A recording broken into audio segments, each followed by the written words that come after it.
Here's a prophecy in the book of Nahum, 8th century BC, 2,800 years ago, a prophecy of automobiles. A prophecy of automobiles and busy city streets in the Bible 2,800 years ago. The last days before Christ comes back, the final world war, is prophesied to have streets full of automobiles running up and down, internal combustion engines. Now, if you don't think that's what this is, write me a note and tell me why. Now, we're in Nahum chapter 2, verse 1. He starts off by saying, he that dasheth in pieces is come up. Got a little breeze out here today. He that dasheth in pieces is come up before thy face. Keep the munition. Munition is like your ammunition. And if you look this up in Hebrew, it's the implements of war. Watch the way, be aware.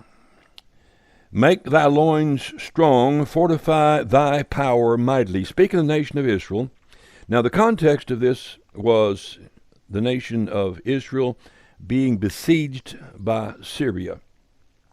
So he's telling Israel to prepare for war. And then we come down to verse 3.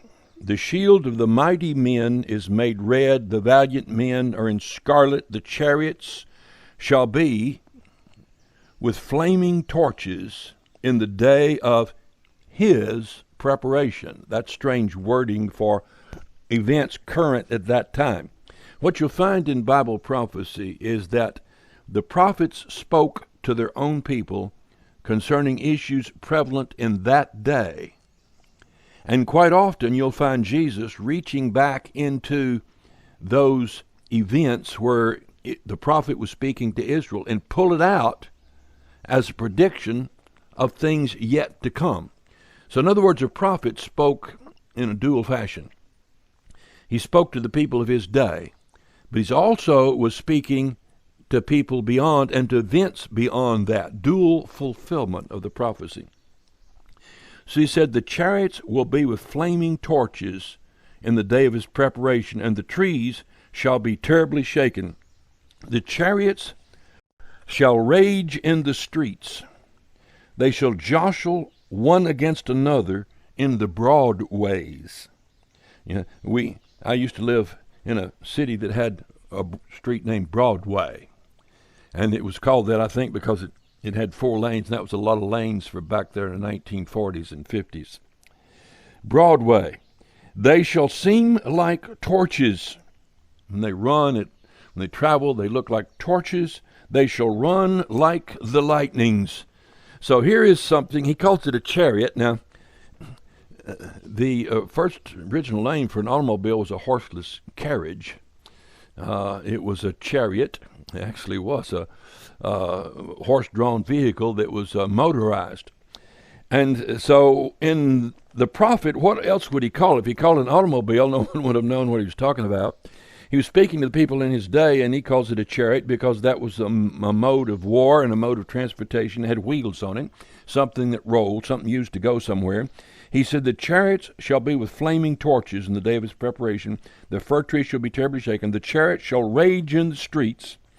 They shall jostle one against another in the broad ways. That sounds like a busy city. Automobiles running too, especially at night time. They shall seem like torches. Those headlights. You ever see the headlights way up above shining out like torches? They shall run like the lightnings. So there's nothing that would fulfill this in that day and age. This seems to be a prophecy reaching out into our time. He said, I'm against thee, saith the Lord of hosts, and I will burn her chariots in the smoke, and the sword shall devour the young lions. Now that term is a term that would be used for the siblings, those that were generated by the old lions.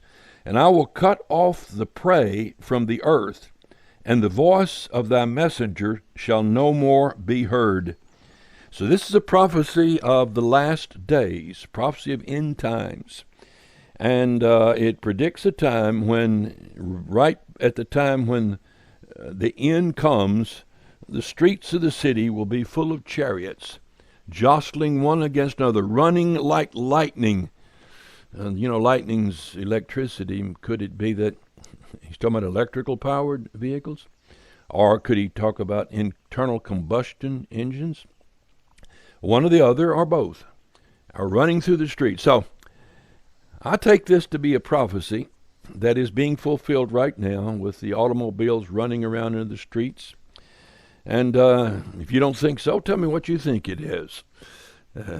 All right, I got to get back out there. I've been eating blueberries. I've got eating about a half gallon a day, and I've got to eat some more. Or this is blueberry season. Nothing better than a big fresh blueberries. All right, see you next week. Whoa, look at that.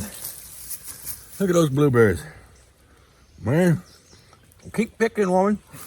She can make blueberry pies, blueberry jam, and blueberry juice, and just freeze them and eat them raw. Good for your eyes, too.